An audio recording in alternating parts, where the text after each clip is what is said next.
ដោយមានទាំងកសិដ្ឋានចំគោករីស៊ូអីទៅទាំងសម្រាប់ផលិតទឹកដោះចែកចាយទូទាំងប្រទេសគុតគង់ទៅក្នុងរបស់យើងនេះហើយគឺជាសមិទ្ធផលនៃសន្តិភាព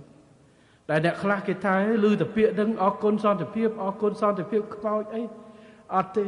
អ្នកឯងកំពុងតែមានសមត្ថភាពទិញ Facebook សិទ្ធិសេរីភាពដើម្បីជេររិះគន់នឹងគឺដោយសារសន្តិភាពទាំងដែរបាទនេះគឺជាផលដែលយើងត្រូវទទួលស្គាល់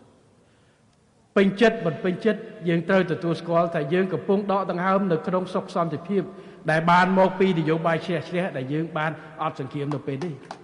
បាទពេញចិត្តមាត់អ្នកថាម៉េចប៉ុន្តែខ្លួនអ្នកកំពុងតែទទួលស្គាល់ការពិតហើយបាទ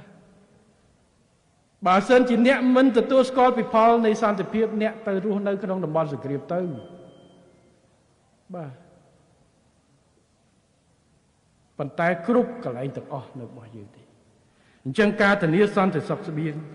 ការធានានេះគឺធ្វើឲ្យយើងបានសុខអញ្ចឹងកត្តាមួយសំខាន់ការធានាបង្កលក្ខណៈសន្តិសុខស្បៀងគឺសន្តិសុខសន្តិភាពទី2គឺគោលនយោបាយគោលនយោបាយច្បាស់លាស់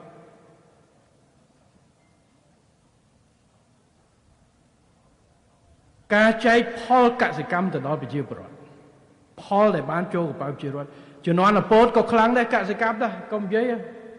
មិនសរសើរឪពុកទេប៉ុន្តែកសិកម្មខ្លាំងជំនាន់ឪពុកផលិតបានច្រើនណាស់ប៉ុន្តែហេតុអីក៏ប្រជាជនអត់បាយហូប